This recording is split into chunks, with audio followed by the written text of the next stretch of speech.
Voltamos com o terceiro bloco do programa A Cidade, na noite de hoje, com dois convidados, Marcelo Verli e também Cláudio Damião. A gente está batendo um papo aqui a respeito de política.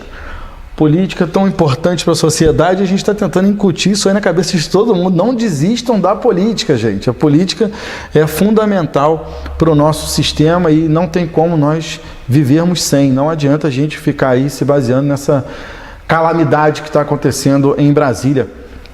Falando em calamidade, pela primeira vez aí, uns 10 anos, a primeira vez eu ouço falar em volta de famílias passando fome no Brasil. A volta de famílias entrando em estado de miséria. O retrocesso de um modelo político, né, que foi adotado, que aposta numa crise, aposta numa recessão, aposta numa política de retirada de direitos, de enfraquecimento da indústria nacional, do conteúdo nacional, de retomada de privatizações, enfim. O Temer foi lá nos Estados Unidos, aliás, foi na Alemanha, né? E numa das falas dele, ele diz que o Brasil está aí, está de portas abertas, está disposto a privatizar tudo com as garantias jurídicas necessárias, porque eles vão fazer reformas que vão cuidar disso, ou seja, vai tirar o direito trabalhista, vai acabar com a previdência social. E já por 20 anos ele fez o congelamento das políticas sociais do país, né?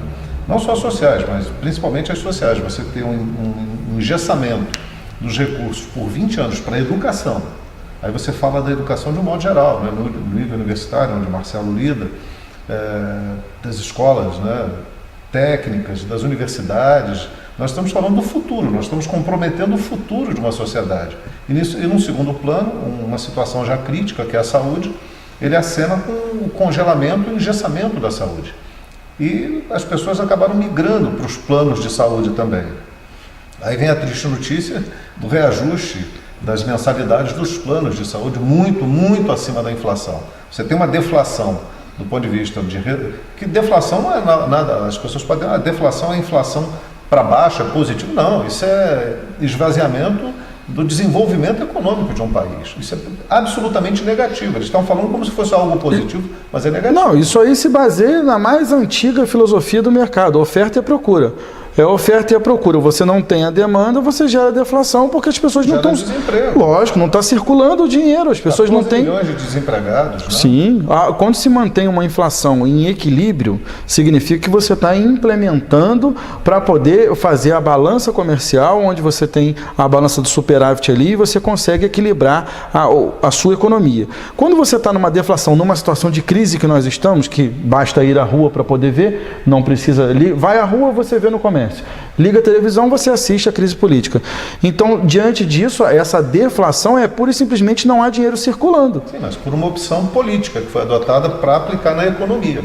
Estão juntando dinheiro para pagamento permanente de juros de uma dívida externa que sequer foi auditada ao longo do tempo, né?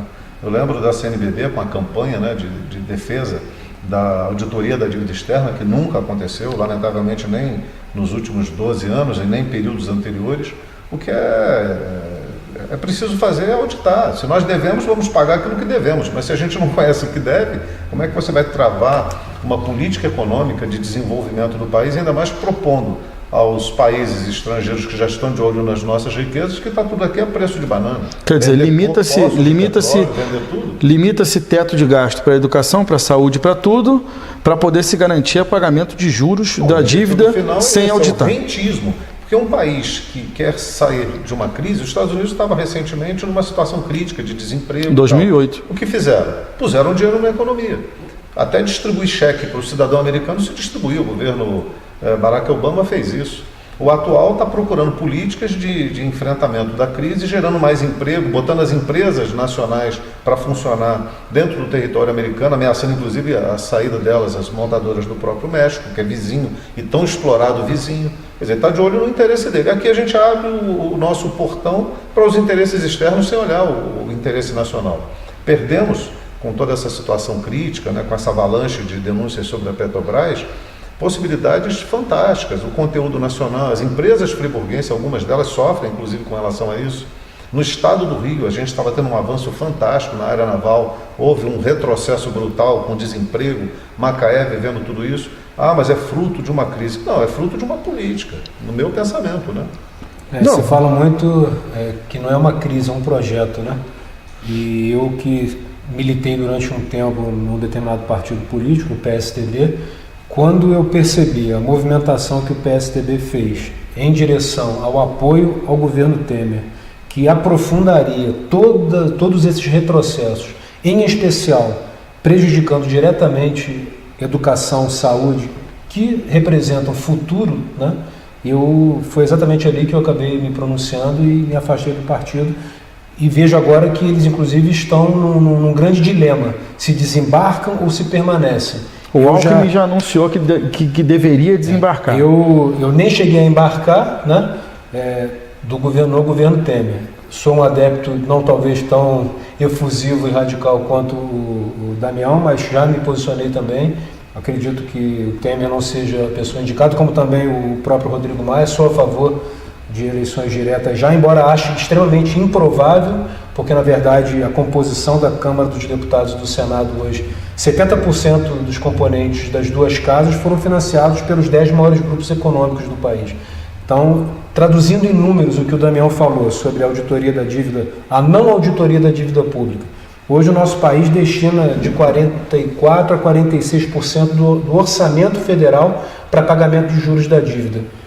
4% para saúde e um pouco menos para educação. Para cultura, 0, alguma coisa. Então, na verdade, você tem uma inversão de prioridades e os recursos nacionais, eles estão todos, ou boa parte deles, destinados exatamente ao rentismo, que também faz parte de toda essa arquitetura que escolhe países que vão entrar em crise. Tem muita literatura falando sobre isso. E muitas vezes dissocia a política da economia. Quando eu fiz uma disciplina chamada Economia Política do Mundo Contemporâneo, as coisas começaram a se encaixar, porque na verdade uma coisa não acontece sem a outra. Então a opção que a atual gestão nacional fez é exatamente de aprofundar, de gerar cada vez mais superávites para poder contribuir para que cada vez mais os bancos, aí entrou numa seara do Cláudio, nunca lucraram tanto dinheiro quanto ao longo desses últimos Quando tempos. sai cada balanço trimestral é de assustar aquilo ali. Quando o Marcelo fala de sistema financeiro, não só o nacional, até muito mais internacional do que o nacional. Quando o governo fala, a representação, até o próprio Maia fala, ele não fala para o povo brasileiro, observem isso. Ele fala para o mercado, algo subjetivo, sem personalidade, onde está lá uma fatia de 1% da maior riqueza do planeta sendo controlada por pessoas que mexem no computador e fazem manejar o dinheiro para qualquer canto. E nós abrimos mão da nossa independência, da construção de uma independência, a partir de um projeto que estava sendo desenvolvido, ainda que a duras penas, né, de soberania, para abrir, para privatizar e entregar tudo. Nós temos uma riqueza que ela é motivo de guerra no mundo, né, que é o petróleo. E o Brasil é detentor de tecnologia de águas profundas, é o único país que detém a tecnologia de águas profundas. Então, quando a gente conversava até um pouco sobre isso, quando o governo americano faz escutas de um presidente da República, quando rouba segredos comerciais, é uma guerra, nós estamos em guerra, ainda que não tenha armas mortíferas, lançando um país sobre o outro, tem armas que são mortíferas sobre outro aspecto, que vai levar à morte muita gente desse país em razão de desemprego, de fome. A fome, né? Que a gente estava falando aqui agora há pouco também, né? O Brasil entra de novo no mapa da fome mundial. A gente estava saindo desse mapa e reingressamos através de uma decisão política, né? Eu acho que no Brasil falta muito patriotismo, mas estamos longe, mas muito longe. Eu acho que o patriotismo ele é fundamental, não tem como. Uma figura política que faz falta num momento como esse é o Brizola. Sem dúvida. Porque alguns vídeos que circulam hoje no WhatsApp, no YouTube, de falas do Brizola, é como se estivesse falando hoje. Ultra contemporâneo, né? Exatamente, não é nem extremamente atuais. Não é nem parecido, né? É como se estivesse vivenciando aqui, né? Algumas coisas são até meio... O cara falou no passado... Futuristas, né? Futuristas, né? E nós estamos falando o quê? E nós estamos falando aqui em 30 anos na frente, que ele estava falando isso 30 anos na frente. Se você não investe maciçamente em educação de base de qualidade, até nível superior, pós-graduação, em ciência, tecnologia, inovação e em outras áreas que são fundamentais, e a gente já falou aqui sobre a saúde, Que futuro é esse? Não tem como. Os grandes Congelamento. países da crise a partir Eles do falam investimento teto do gasto público.